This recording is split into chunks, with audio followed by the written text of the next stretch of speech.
नमस्कार मित्रांनो, मी प्रदीप तारमळे आपणा सर्वांचे एका नवीन व्हिडिओमध्ये सहर्ष स्वागत करतो आहे.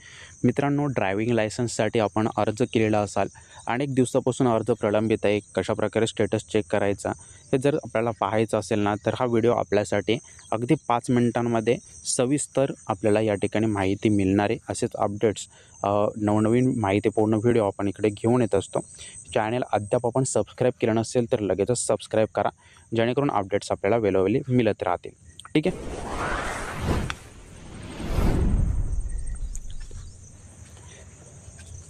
तर मित्रांनो, आपण अर्ज तर केलं ड्रायव्हिंग लायसन्ससाठी, अनेक दिवसापासून आपल्याला SMS मिळाला नाही, ईमेल मिळाला नाही, स्टेटस चेक करायचं आहे. तर सविस्तर माहिती आपल्यासाठीच आहे.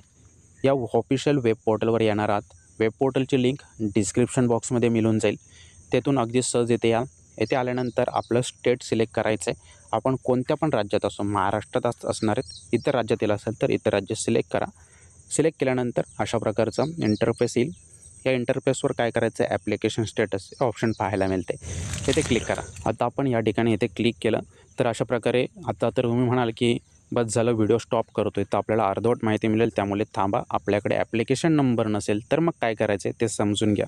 ॲप्लिकेशन नंबर नसेल तर पुन्हा होम पेजवर या. होम पेजवर आल्यानंतर काय प्रोसेस करायचे ते इथे समजून घेतो आहे, कारण की अनेक बांधवांनी अर्ज केलेले परंतु त्यांना ॲप्लिकेशन नंबरच लक्षात नाही आहे. तर कशाप्रकारे आपण ते फाइंड करायचं हे समजून घेतो आहे. खूप इंटरेस्टिंग होणार आहे. येथे आपण पाहाल अशा प्रकारचं इंटरफेस आहे. या इंटरफेसवर ना एक ऑप्शन आहे, ते ऑप्शन या ठिकाणी आपल्याला इकडे पाहायला मिळते. अदरचं ऑप्शन आहे, यावर क्लिक करायचे. येथे क्लिक केल्यानंतर 3 नंबरला फाइंड ॲप्लिकेशन नंबर यावर क्लिक करणार आहात. येथे क्लिक केल्यानंतर अशा प्रकारे एक इंटरफेस तयार होईल. या इंटरफेसवर आपलं जे काही राज्य असेल ते राज्याची निवड या ठिकाणी करायची आहे. आपलं महाराष्ट्र आहे तर महाराष्ट्र सिलेक्ट करा. त्यानंतर मग आपण जे RTO सिलेक्ट केलेलं असेल ना, त्या RTO ऑफिसचं नाव या ठिकाणी आपल्याला सिलेक्ट करायचं आहे. ठीक आहे. RTO ऑफिसचं नाव तरी लक्षात असेल, ते सिलेक्ट करून घ्या. सिलेक्ट केल्यानंतर आपलं ॲप्लिकंट नेम या ठिकाणी इकडे आपल्याला टाकायचं आहे. ठीक आहे. First name, middle name, last name तिन्ही नेम टाका, जेणेकरून अगदी सहज आपण या ठिकाणी सर्च करू शकाल. ठीक आहे. तर आता या ठिकाणी मी हे फर्स्ट नेम या ठिकाणी एंटर करतो आहे. एंटर केलं. एंटर केल्यानंतर आपलं लास्ट नेम पाहायला मिळते. लास्ट नेम एंटर करा. मिडल नेम नाही एंटर केलं तरी काय हरकत नाही, परंतु हे 2 नेम आपल्याला एंटर करायचे, जेणेकरून आपण या ठिकाणी जे काही रिझल्ट असेल ते अगदी प्रॉपर आपल्याला प्राप्त होईल. त्यानंतर डेट ऑफ बर्थ आपल्याला पाहायला मिळते. XYZ जी काही डेट ऑफ बर्थ असेल ती डेट ऑफ बर्थ या ठिकाणी एंटर करा. ठीक आहे. अशा प्रकारे सविस्तर जे काही मंथ असेल, डेट असेल, इयर असेल ते सिलेक्ट करायचे. मोबाईल नंबर टाकायचे आणि मग सर्वात शेवटी आपल्याला पाहायला मिळते की कॅप्चा. आपण डेट ऑफ बर्थ टाकली, मोबाईल नंबर टाकला, त्यानंतर कॅप्चाचं ऑप्शन पाहायला मिळते आणि यामध्ये कॅप्चा आपल्याला टाकून घ्यायचं आहे. ठीक आहे. तर ही प्रोसेस होती कशाची, तर आपण पाहाल तर आपलं जे ॲप्लिकेशन नंबर आहे ते आपल्याला लक्षात नाही आहे, आपण विसरून गेलेले आहेत. SMS नाही आहे आपल्याकडे, ईमेल नाही आहे. तर मग या केसेसमध्ये कशाप्रकारे आपण ॲप्लिकेशन नंबर फाइंड करू शकता ती प्रोसेस आपण स्क्रीनवर पाहिली. कॅप्चा आपण टाकणार आहात आणि सरता शेवटी सबमिट ऑप्शन पाहायला मिळते. सबमिट ऑप्शनवर क्लिक करायचे. आपल्याला ॲप्लिकेशन नंबर हा SMSद्वारे प्राप्त होईल. ठीक आहे.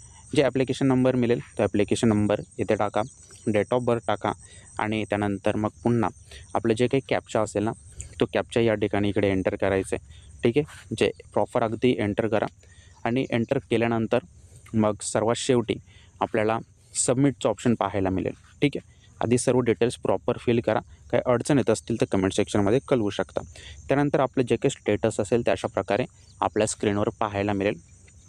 यामध्ये आपलं ॲप्लिकेशन नंबर, नेम, आपण केव्हा ॲप्लिकेशन केलेले ते, डेट ऑफ बर्थ, RTOचं नेम, फादर नेम अशा प्रकारे आपल्याला सर्व दाखवलं जाईल.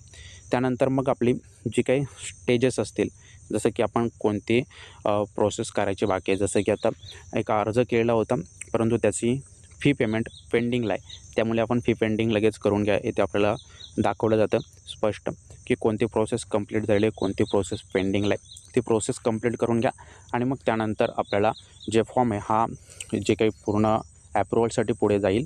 ठीक आहे. तर अशा प्रकारची प्रोसेस असते. स्टेटस पाहण्याचे पॉईंट टू पॉईंट समजून घेतलं, कन्सेप्ट नक्कीच क्लिअर झाल्या असाव्यात. पुढील व्हिडिओमध्ये नवीन माहिती घेऊन नक्की भेटणार आहोत. तूर्तास एवढंच माहिती आपल्याला समजली असावी. इतर जे बांधव वर्ग आहेत त्यांच्यापर्यंत पोहोचवा, जेणेकरून त्यांना देखील हे सर्व अपडेट्स समजून येईल. भेटणार आहोत पुढे. जय हिंद. धन्यवाद.